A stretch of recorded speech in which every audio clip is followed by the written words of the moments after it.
Master minds commerce చదవాలనుకునే 10th inter విద్యార్థుల తొలి ఎంపిక.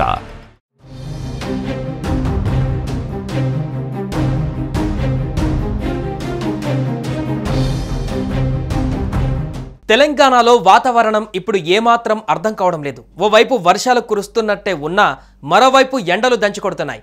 దీంతో రాష్ట్రంలో భిన్న వాతావరణ పరిస్థితులు ఏర్పడుతున్నాయి.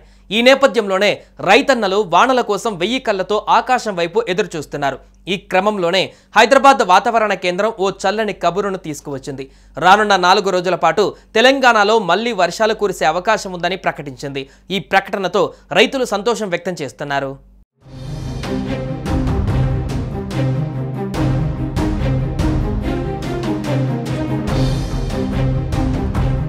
ఇది వానాకాలం సీజన్ కావడంతో రైతులు పొలాలు చదును చేసే పనిలో పడ్డారు. పైగా వర్షాలు వచ్చినట్టే వచ్చి వెనుదిరగడంతో రైతులు భయాందోళనకు గురవుతున్నారు. ఇదే సమయంలో రానున్న 4 రోజుల పాటు తెలంగాణ వ్యాప్తంగా విస్తారంగా వర్షాలు కురుస్తాయని వాతావరణ కేంద్రం ప్రకటించడంతో రైతులు ఆనందం వ్యక్తం చేస్తున్నారు. ఈ వర్షాలు రాష్ట్రంలోని ఆదిలాబాద్, కొమరంభీం ఆసిఫాబాద్, నిజామాబాద్, మంచిర్యాల, నిర్మల్, జగిత్యాల, రాజన్న సిరిసిల్ల, జయశంకర్ భూపాలపల్లి, కరీంనగర్, పెద్దపల్లి, ములుగు, భద్రాద్రి కొత్తగూడెం, ఖమ్మం, నల్గొండ, సూర్యాపేట, హన్మకొండ, మహబూబాబాద్, వరంగల్, జనగాం, సిద్దిపేట, యాదాద్రి భువనగిరి, రంగారెడ్డి, హైదరాబాద్తో పాటు మేడ్చల్, మల్కజ్గిరి జిల్లాలలో కూడా అక్కడక్కడ వర్షాలు కురుస్తాయని తెలిపింది.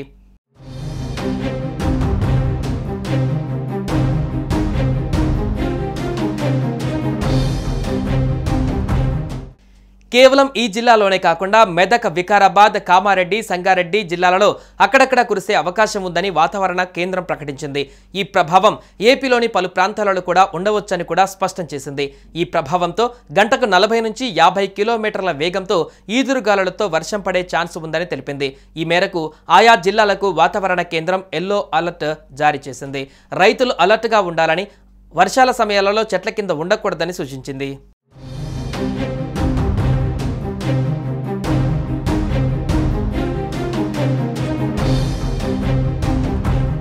సుమన్ టీవీలో మీ పర్సనల్ అండ్ బిజినెస్ ప్రమోషన్స్ కోసం కింది నెంబర్కి కాంటాక్ట్ చేయండి.